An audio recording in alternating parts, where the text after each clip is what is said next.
Me deu vontade de servir a ceia, sabe?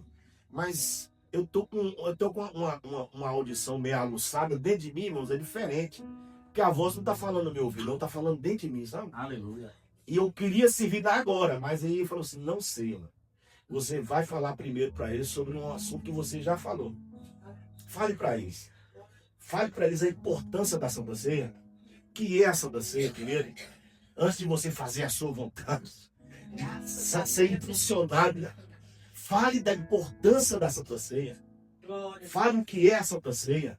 Fale o que nós precisamos aprender melhor o significado da Santa Ceia. Fale para eles. E o apóstolo Paulo, interessante, na primeira carta de Coríntios 11, 23, bem no início, eu vou citar algumas partes de Paulo em Coríntios. Eu já preguei aqui sobre esse assunto, acho que vocês vão lembrar. Paulo começa dizendo, porque eu recebi do Senhor o que também vos entreguei. Ele começa dessa forma. Paulo recebeu alguma coisa de Deus. E ele entregou essa coisa que ele recebeu de Deus. E se recebeu de Deus, quem recebe alguma coisa de Deus, irmão, pode ter certeza, é algo bom. Vai ser bom, mesmo que seja ruim aos nossos ouvidos, mesmo que traga para nós uma exaltação, mesmo que traga para nós um desconforto, é bom. Então ele recebe de Deus. E tudo que Deus dá, repito para você, é bom para a sua vida. Tudo que Deus traz para o seu povo é bom, é saudável, é edificante. Então Paulo disse, Deus me deu e eu também vou entregar para vocês. E ele está falando a respeito da Santa Ceia. Ele está falando a respeito da Santa Ceia do Senhor. Não da Santa Ceia do MPOV, de outra igreja, outra denominação. E por que a Santa Ceia é tão importante? Por que nós precisamos aprender, irmãos, sobre a Santa Ceia? Sobre o significado desse pão e o significado desse cálice. Todo cristão que frequenta os cultos, que vem à igreja, que domingo após domingo, sexta após sexta, estão sentados nessa cadeira, aprendendo a palavra do Senhor, que vem cultuar o Senhor, nós corremos um grande risco de nós acostumarmos com tudo aquilo que nós estamos fazendo nos domingos aqui. De nós acostumarmos que saímos da nossa casa e vimos para a igreja, de tornar uma rotina comum. É uma rotina eu levantar de manhã, domingo, é uma rotina eu almoçar, é uma rotina eu tomar banho, 6 horas é uma rotina, e tem que ir para a igreja. É uma rotina, nós corremos esse risco de domingo após domingo virar simplesmente uma rotina chegar na igreja, é uma rotina cantar os cânticos, às vezes os mesmos cânticos, nós corremos o risco de virar uma rotina, de ter os momentos aqui, de poder sair, ter que complementar o outro, de poder trazer nossa contribuição, nós corremos o risco, irmão, de cair virar uma dinâmica, de o culto virar simplesmente uma dinâmica. Às vezes, em alguns lugares, como eu disse para vocês, é o culto mais cheio. É o culto que a pessoa pensa assim, hoje é a Santa Ceia, eu tenho que ir para a igreja. Então é assim em alguns lugares. Em outros lugares, o culto de Santa Ceia é o mais vazio.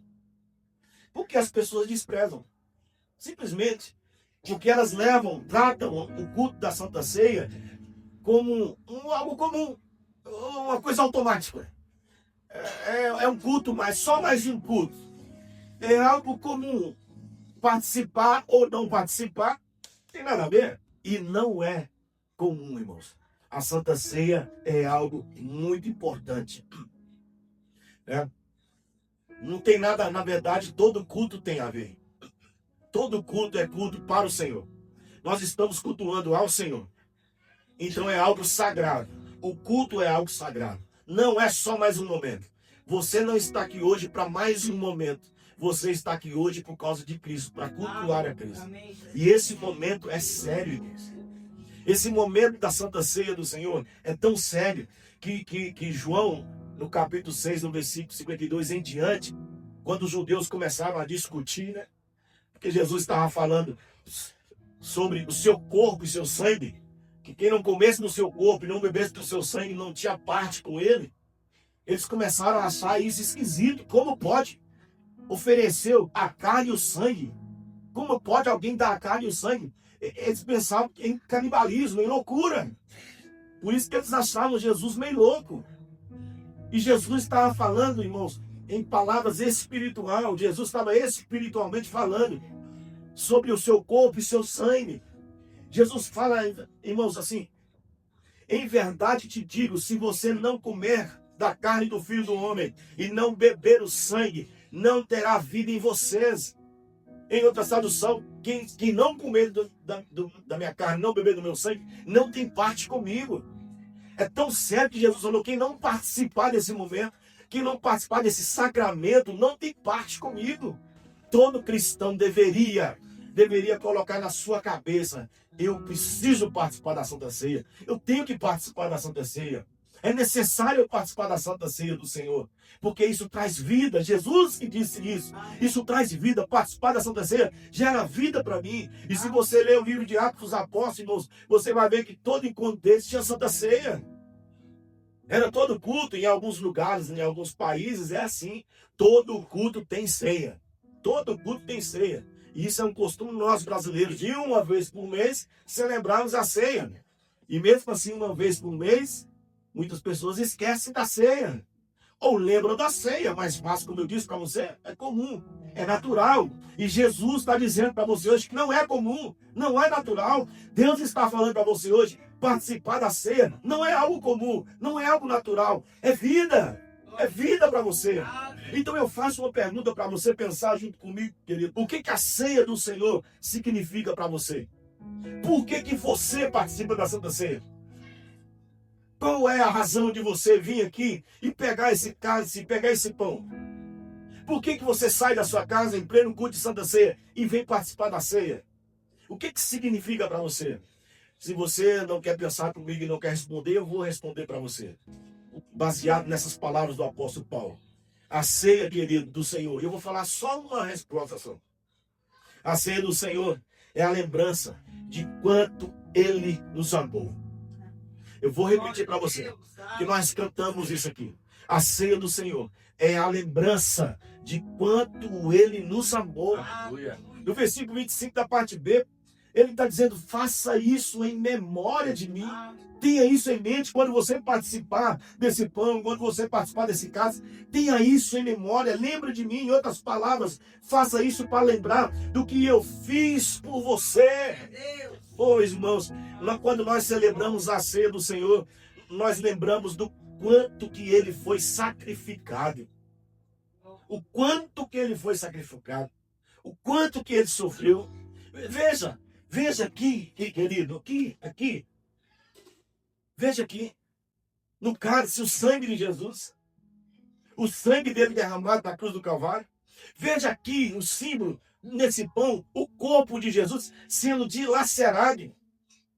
Veja, isso é lembrar, isso é colocar em memória. Isso aqui é uma gota do sangue de Jesus derramado na cruz do Calvário por causa dos meus pecados. Isso aqui, esse pão, é só um pedaço do corpo de Jesus dilacerado por minha causa. Mas espera aí, Beto, isso aqui está transformando o corpo de Jesus e o sangue de Jesus. Não! Quando nós participamos da Santa Ceia, não transforma no sangue, não transforma no corpo de Cristo. Paulo está dizendo, é uma memória, é um símbolo, é uma lembrança do que Ele fez na cruz do Calvário por nós.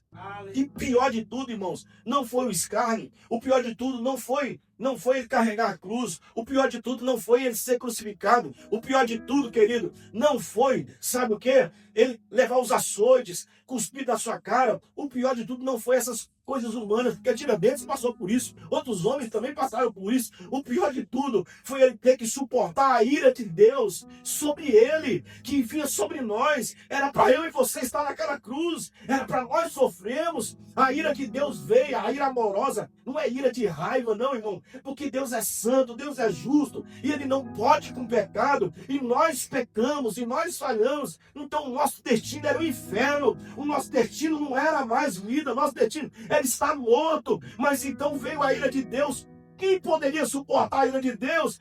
Querido, estava aqui a humanidade, estava nós estávamos aqui em pecado, fracassado, falido, sabe, morto nos nossos delitos e pecados, estávamos aqui, e a ira de Deus vindo porque era santo e justo. Então no meio disso tudo entra Jesus com seus braços abertos entre nós e a ira de Deus, e a ira de Deus cai sobre Ele, e Ele nos protege leva sobre si as nossas dores, leva sobre si os nossos pecados, leva sobre si aquilo que era para nós levar.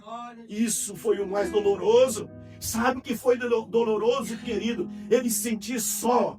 Pela primeira vez, Jesus sentiu só. Isso doeu para ele. O profeta Isaías fala isso. Aprove Deus moê-lo.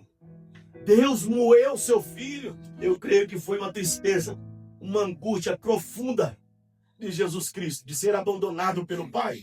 Ele mesmo diz isso: Pai, por que o Senhor me abandonou? Mas ele não falou isso com raiva do Pai. Ele não falou isso com angústia do Pai. Era a sua humanidade gritando, querido. Gritando: eu estou sozinho, meus amigos me largaram, meu povo me largou, todo mundo, eu estou só aqui agora. Pai, o Senhor me abandonou. Mas tinha que ser assim. Tudo isso para ser substituto do pecado. O pecado da humanidade caiu sobre Cristo. Estava sobre Cristo. E pelas suas pisaduras nós somos sarados. Por causa do ato que ele fez na cruz do Calvário, nós somos perdoados. E o que nós temos hoje? Vida, querido. Vida. Vida em Cristo Jesus. E a pergunta é: por que Jesus fez tudo isso? Qual foi o motivo dele fazer tudo isso? Por que Jesus fez tudo isso, irmãos? Jesus, se eu pudesse ter uma resposta, por que Jesus fez tudo isso? A única resposta que a Bíblia tem para nós: amor. Amor. Amor. Ele nos amou a ponto de entregar sua própria vida. Guarde essa verdade no seu coração. Qual, Beto? Qual verdade que eu preciso guardar no coração? Simples. Deus ama você. Entenda o seguinte: deixa o Espírito Santo de Deus ministrar no seu coração que está aqui nessa noite. Cada vez mais nós teremos dificuldade de ser amados. Mas por outro lado, a mensagem do amor de Deus, ela é tão real. A mensagem do amor de Deus, ela é tão penetrante. A mensagem do amor de Deus, ela é tão forte que você pode ter tido muitas frustrações. Que você pode estar vivendo muitas frustrações. Você pode estar vivendo decepções amorosas na sua vida. Você pode estar vivendo, sabe, decepções com relação ao amor do seu pai, com o amor da sua mãe, com o amor do seu marido, ao amor da sua esposa, ao amor dos seus filhos. Mas você pode ter certeza nessa noite de uma coisa: Deus ama você. Creia nessa verdade, irmão. Creia nessa verdade. Que verdade, pastor? Nada poderá te separar do amor de Deus que está em Cristo Jesus. Nada, nada. Não há demônio, não há altura, não há largura, não há profundidade, não há parente, não há pai, não há filho, não há ninguém, não há esposa, não há marido, não há nada que pode te separar do amor de Deus que está em Cristo Jesus. Isso é a Santa Ceia do Senhor. Quando você participa dessa memória, isso é porque Ele te amou. Esse é o significado de nós participarmos da Santa Ceia. É ter em memória isso. Esse pouquinho de história que nós contamos, que é muito mais profundo do que isso.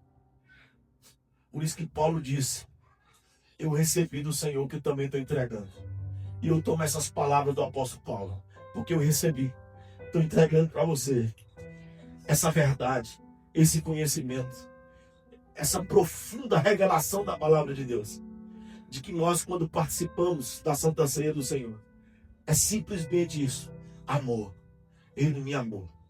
A Bíblia não está explicando por que Ele te amou. A Bíblia está fazendo uma afirmação: porque Deus amou.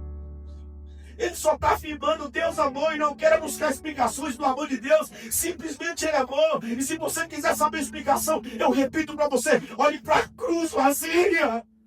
Olhe para a cruz vazia. Olhe para lá, querido. Olhe para a cruz. Olhe para a cruz e veja o amor revelado. Olhe para lá. Lá está o amor. Lá está o amor.